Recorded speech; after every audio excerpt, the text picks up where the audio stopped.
President Moon repeatedly called his China trip a monumental undertaking to mend sour ties, especially on economic cooperation. Many experts point out, however, instantly visible progress is unlikely as Beijing is more about slow, steadfast, and steady. Jung-hwan explains further the core difference in building business relations.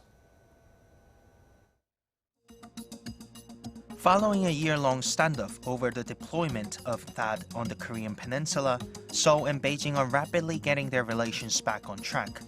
Highlighted by President Moon Jae-in's state visit to China this week, efforts to normalize ties are seen on all fronts, raising expectations that economic exchanges between the two sides will get a much-needed boost. However, many Korean companies stress that doing business in China takes not only time, but also understanding of the country's unique concept of trust.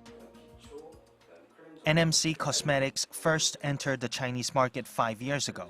The company has managed to gain popularity among Chinese customers, and it has expanded to several cities across China. However, it wasn't an easy road, according to its CEO, as the way of doing business in China is a learning experience of its own. It takes time to build mutual trust. In my experience, you need to interact with Chinese business partners for at least 5 years to gain their trust. I realize that the concept of relationships in China is very different from ours. Chinese society has many unique traditions, and building sound networks and relationships is key in the business sector.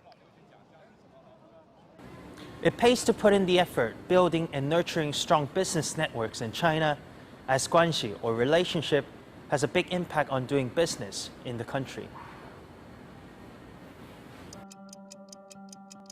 GUANXI is a concept that describes connection, networking, and the basic dynamics in relationships. Although Korea also regards human relationships as an important factor when doing businesses, China's concept of relationships, or GUANXI, is slightly different than Korea's. And many Korean business people fail to embrace the full meaning of GUANXI. Nothing is decided on the table. The Chinese way of doing business is neither spontaneous nor rushed. In order to make a decision, they look at the history of that deal, including the people involved in the deal from the beginning. That is why it's very unlikely that a decision is made right away when doing business with a Chinese partner. This is why we need to know their system first. In Korea, seminars and classes have opened for people wishing to learn and understand the concept and its application in business practices. Incheon University is one example, where an Academy of Chinese Studies opened in 2015. Ahead of the Korea-China summit and with normalization of economic ties in progress, business with China will soon surge again. As such, we opened these classes because we thought many people will be interested in learning about practical ways to do business in China. The program is held every year, and the business-centered curriculum involves Chinese culture and humanities. The concept of GUANXI is, simply put, the golden rule when doing business in China, and it will continue to be so as the concept is deeply rooted in Chinese society. Ahead of his state visit to China, President Moon Jae-in said during an exclusive interview for China Central Television that trust is the main objective of his third bilateral summit with his Chinese counterpart, Xi Jinping.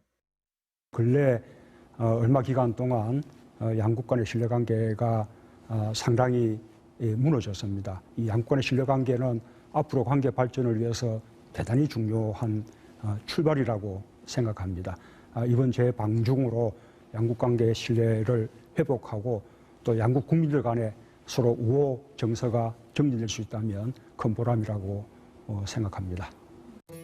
Although establishing trust can take longer than expected, hopes are high that Korea and China can soon cement mutual trust, especially in the business front. A prime example would be the planned FTA talks between Seoul and Beijing, seen as a stepping stone in strengthening economic GUANXI between the two countries. Jung-hwan, Arirang News.